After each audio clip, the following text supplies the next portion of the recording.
नमस्कार दोस्तों, मैं रोहित गुप्ता आपका जीएस इंडिया क्लासेस में स्वागत करता हूँ। ये जुलाई 2018 सोशल वर्क का जो मैं पेपर सॉल्व करा रहा हूँ उसका ये तीसरा पार्ट है। हर पार्ट में 30 से 32 क्वेश्चन 35 क्वेश्चन मैं सॉल्व करा रहा हूँ, तो उसका ये तीसरा पार्ट है। इसमें मैं कंप्लीट कर दूंगा। मैं 74 या 75 तक करा चुका था पिछले वीडियोज़ में, तो अब मैं वहाँ से स्टार्ट करूँगा।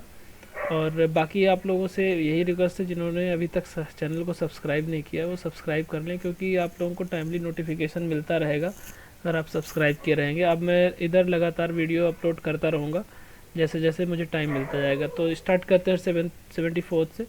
Identify the correct sequence of the stages of social moment. कोई भी सोशल मोमेंट होता है तो उसके क्या स्टेज होते हैं। पहले तो प्रॉब्लम इमर्ज होता है, फिर इमर्ज प्रॉब्लम होने के बाद कोलेस्क होता है, देन ब्यूरोक्रेटाइज होता है, देन या तो सक्सेस होगा या फेल होगा, और लास्ट में वो डिक्लाइन हो जाता है। ठीक है, तो ये इसके स्टेजेस हैं।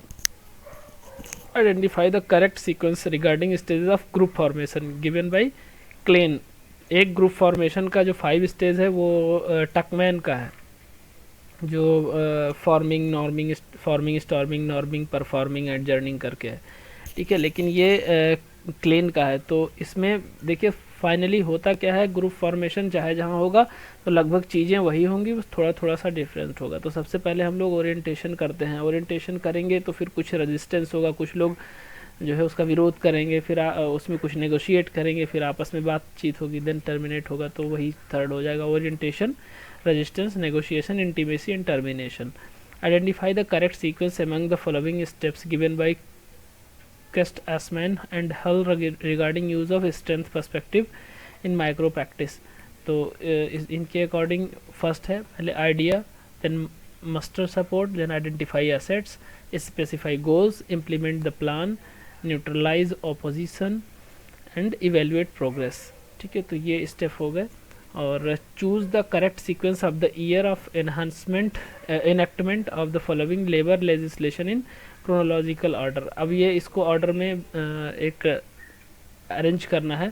ट्रेड यूनियन एक्ट कब आया, मिनिमम वेजेस एक्ट कब आया, industrial dispute payment of wages act कब आया, तो ये 2 हो जाएगा। यानी पहले सबसे पहले आया था ट्रेड यूनियन एक्ट, देन आया payment of wages act, then आया इंडस्ट्रियल डिस्प्यूट्स एक्ट, फिर मिनिमम वेजेस एक्ट। तो ये इसके लिए आपको याद रखना होगा उसकी ईयर।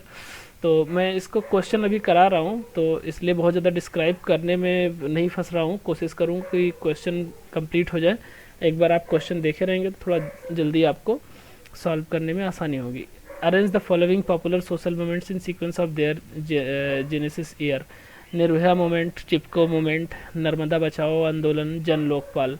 तो आप लोग को पता ही होगा कि निर्भया मूवमेंट अभी हाल फिलहाल का है, यानी अभी तो निर्भया पे फाइनली रिजल्ट भी आया, और ये जन लोकपाल भी रिसेंट का है। बट ये नर्मदा बचाओ आंदोलन जो मेधा पाटेकर का है, और चिपको आंदोलन जो उत्तराखंड वाला था, जो पेड़ बचाओ मतलब प्रकृति के लिए था, तो ये दोनों पुराना है। तो इस हिसाब से आप अगर नहीं भी पता है तो थोड़ा सा आप ऑर्डर लगा सकते हैं। जैसे BC है, ठीक है, तो बी में चिपको सबसे पहले हुआ होगा, ऐसे करके आप कर सकते हैं, थोड़ा सा अंदाज़ा लगा सकते हैं। तो देखिए दूसरा वाला हो गया BC और DA।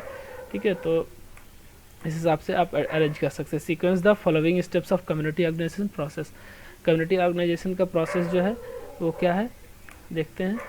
आंसर टू में ACBD। तो ए में क्या है, आइडेंटिफाइंग नीड्स। कम्युनिटी की पहले नीड्स को आइडेंटिफाई करते हैं। ठीक है, उसके बाद में C है, मतलब प्रायोरिटीज़ द नीड्स, जो नीड है उनकी प्रायोरिटी क्या है उसको देखेंगे। फिर एक्सप्लोरिंग द रिसोर्सेज क्या है उसको एक्सप्लोर करेंगे। एंड ई डेवलपिंग प्रोग्राम, उसके बाद में कुछ प्रोग्राम उस पर हम बनाते हैं। आइडेंटिफाई द करेक्ट सीक्वेंस क्या होगा, सबसे पहले आपको रोग होता है, फिर डिसेबिलिटी होती है, यानी उस रोग के वजह से इम्पेयरमेंट होता है, और उसके बाद में इम्पेयरमेंट के बाद डिसेबिलिटी होता है, देन हैंडीकैप होता है फाइनली। ठीक है, तो ये डिजीज़, इम्पेयरमेंट, डिसेबिलिटी, हैंडीकैप इसका सीक्वेंस है। Arrange the following important days observe in a chronological order in a calendar year. तो इसके जो ईयर क्रोनोलॉजी डेट है उसके हिसाब से अरेंज करना है। तो वर्ल्ड कैंसर डे आता है पहले, देन वर्ल्ड किडनी डे आता है, फिर ट्यूबरकुलोसिस डे, फिर डिसेबल डे। तो ये आप लोगों को भाई फैक्ट रटना पड़ेगा, इसमें कोई शॉर्टकट नहीं है। Then identify the correct sequence regarding stages of social case work. Social case work में क्या होता है, पहले इनटेक, फिर स्टडी, फिर डायग्नोसिस, ट्रीटमेंट, इवेल्युएशन, टर्मिनेशन। ठीक है, पहले इनटेक और लास्ट में टर्मिनेशन आएगा, उसके बीच में थोड़ी थोड़ी चीज़ें हैं। बिना स्टडी के आप डायग्नोस नहीं कर सकते, बिना डायग्नोस के आप ट्रीटमेंट नहीं कर सकते। ऐसे आप लोग याद कर लो कि जब आप किसी डॉक्टर के पास जाते हो तो फिर वो पहले आपसे कुछ जानकारियाँ लेता है, तो वो इनटेक हो गया, यानी वो डॉक्टर अपने आप को डॉक्टर की तरह ट्रीट करो, फिर वो समझ में आ जाएगा। फिर आप उस जानकारी को स्टडी करते हो कि अच्छा ये क्या कर सकते हैं, कौन सा जांच इसके लिए कर सकते हैं। फिर आपको ब्लड टेस्ट करवाता है, या ब्लड टेस्ट में और भी बहुत तरह के टेस्ट होता है, किस टेस्ट के लिए भेजता है, तो उसको सोशल डायग्नोसिस बोल देंगे। फिर उसके हिसाब से जो रिजल्ट आता है सोशल डायग्नोसिस या डायग्नोसिस से, फिर वो ट्रीटमेंट करता है। फिर वो ट्रीटमेंट जब आपका स्टार्ट करता है तो फिर आपको नेक्स्ट वीक बुलाता है, तो वो इवेल्युएशन हो गया। देन आपको वो इवेल्युएट करते रहता है, जब उसको लगता है कि ठीक हो गया तो टर्मिनेट कर देता है, नहीं आपको उस दवा से मना कर देता है कि अब दवाई आपकी बंद हो जाएगी, इसी पे आप ठीक हो चुके हो। तो ये है process of the following which one is a correct sequence. क्या है करेक्ट सीक्वेंस? पहले क्या होता है, एडिटिंग होता है, फिर कोडिंग होता है, फिर क्लासिफिकेशन होता है, फिर टेबुलेशन होता है। That is the process of communication in sequence. तो एनकोड, डिकोड, रिसिपिएंट, चैनल, लगभग सबसे पहले एनकोडिंग ही आता है। ठीक है, तो एनकोडिंग के माध्यम से जब आप एनकोड करते हैं किसी भी मैसेज को, आप पहले लिखते हैं तो उसको एनकोडिंग बोलते हैं। फिर चैनल के माध्यम से आप उसको भेजते हैं, और फिर किसको भेजते हैं, किसी रिसिपिएंट को भेजते हैं। फिर किसी रिसिपिएंट को, यानी जिसके पास भेज रहे हैं वो रिसिपिएंट है, फिर उसको डिकोड करता है, यानी पढ़ता है, तो उसको डिकोडिंग कहते हैं। तो ये हो जाएगा फोर्थ। आर्य समाज, आर्य समाज का किसके साथ होगा, देखिए इसमें प्रार्थना Samaj, Arya Samaj, theosophical society, young Bengal movement. देखिए आर्य समाज तो जैसे दयानंद सरस्वती का है, ठीक है, लेकिन दयानंद सरस्वती के साथ साथ और किसका है ये भी देखना पड़ेगा। थियोसॉफिकल सोसाइटी किसका है ये भी देखना, प्रार्थना समाज किसका है। ठीक है, तो इस हिसाब से इसमें आप देख लीजिए क्या है, सेकेंड वन इज 2413। तो इस हिसाब से आप देख लेंगे आर्य समाज, शुद्धि मूवमेंट। हाँ, इस तरीके से देखना होगा कि वर्क क्या था। शुद्धि मूवमेंट था आर्य समाज का, यानी वेदों की ओर लौटो।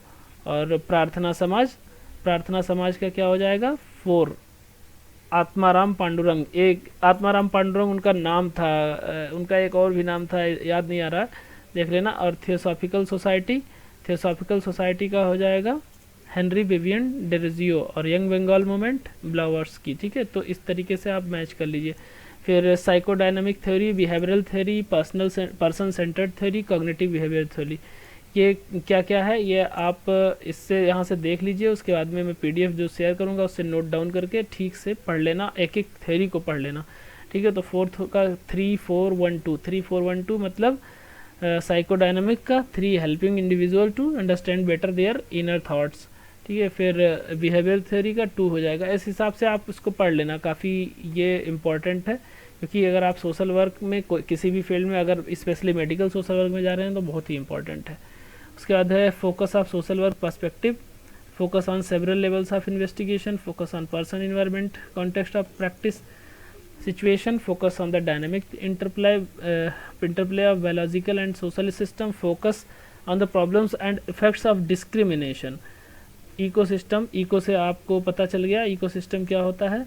और इकोसिस्टम मतलब फाइनली आप ये देखते हैं कि वो किस सिचुएशन में रह रहा है, generalist perspective, ethnic sensitive perspective, general system perspective. ठीक है, तो इस हिसाब से आपका आंसर जो है 2143 है। तो 2143, ए का 2 हो जाएगा, बी का 1 हो जाएगा, सी का 4 एंड डी का 3। सारा इधर मैच कराने वाला ही है।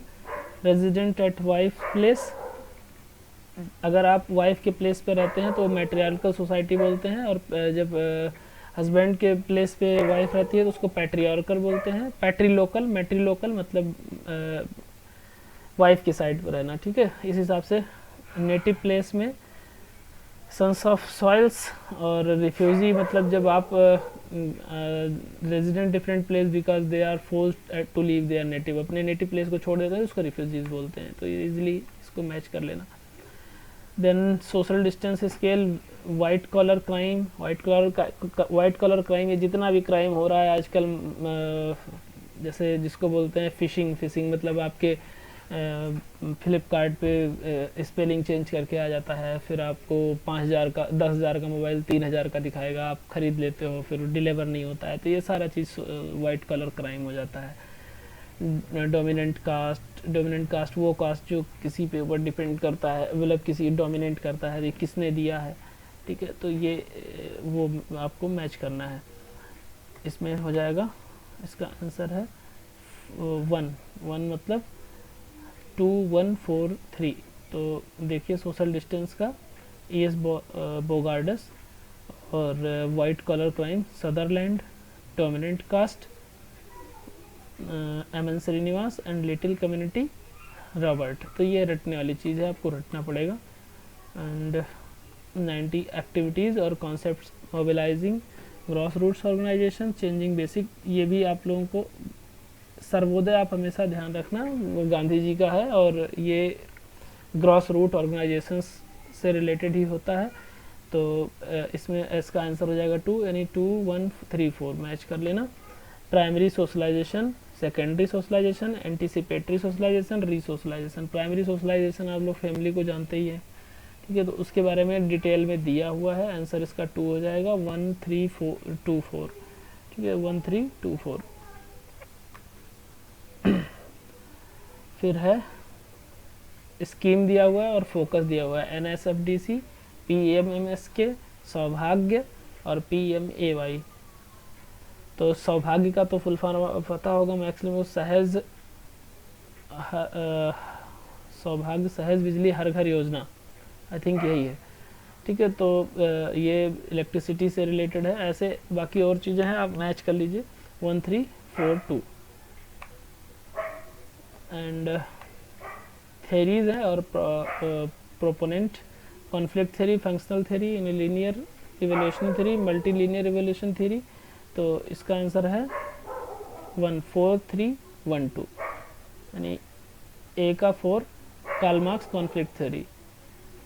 कार्ल मार्क्स का तो हमेशा कॉन्फ्लिक्ट वाला रहता है, याद ही रख लेना। फंक्शनल थ्योरी हो जाएगा 3 मतलब टैलकॉट पार्सन, बाकी और दोनों आप मिला लीजिए।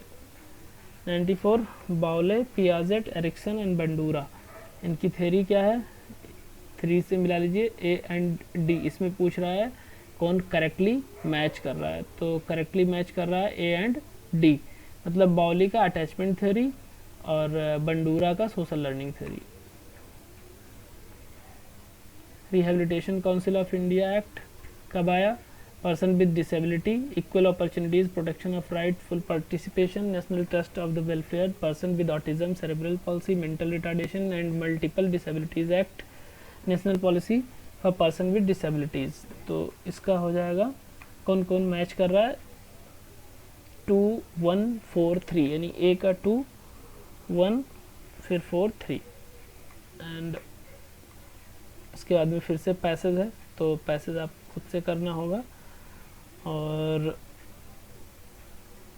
पैसेज तो आपको पढ़ के ही करना होगा, डीपली इसमें पढ़ना होगा। देखिए सबसे इम्पॉर्टेंट चीज़ है, अब पैसेज हमेशा 10 से 15 क्वेश्चन सेकंड पेपर में रहता है, और फर्स्ट पेपर में भी लगभग 5 से 10 क्वेश्चन रहता ही रहता है। मतलब 5 तो बिल्कुल परफेक्ट है कि रहेगा ही, कभी 1-2 क्वेश्चन बढ़ा देता है, तो बहुत ही इम्पॉर्टेंट हो जाता है पैसेज। तो पैसेज को कोई और रास्ता नहीं है, उसको बहुत ही ध्यान से पढ़ना होगा, और पढ़ने के साथ साथ आपको लॉजिक अपने माइंड में रखना होगा, क्योंकि अब सीधे सीधे आंसर नहीं होता है पैसेज से, आपको घुमा घुमा के उसमें बिल्कुल पागल कर देता है, ऐसा पैसेज होता है। तो बहुत ही ध्यान से पढ़ते हुए थोड़ा कॉमन सेंस से आपको उसका आंसर ऑप्ट करना होगा। तो आप लोगों से यही रिक्वेस्ट है कि आप लोग पढ़ते रहिए, और ये देखिए आप लोगों को भी थोड़ा सा कुछ चीज़ों में लगेगा कि बहुत ही जल्दी आगे स्किप कर रहे हैं, तो क्वेश्चन बहुत ज़्यादा होते हैं, यानी 100 क्वेश्चन को कवर करना, और 15-15 मिनट के वीडियोस मुझे बनाने का, एक जो जिस ऐप से बना रहा हूँ उसमें 15 मिनट का ही टाइमिंग होता है, और 15 मिनट से ज़्यादा कोई देखना भी नहीं चाहता ठीक से, इसलिए 15-15 मिनट का बना रहा हूँ। तो अभी मैं 2019 जून का भी पेपर सॉल्व कराऊँगा, बट अभी क्या है कि मैं सारे पेपर भी, मेरे पास तो सारे पेपर हैं, बट मैं कुछ थेरीज भी आप लोगों को देता रहूँगा। तो सोशल वर्क वाले तो जुड़े रहें, इस प्लेलिस्ट को फॉलो करते रहें, social work for net JRF, और बाकी नेट के भी जो फर्स्ट पेपर के हैं कुछ कुछ वो भी कंटेंट में कराता रहूँगा। ठीक है, मिलते हैं नेक्स्ट वीडियो में। Thank you.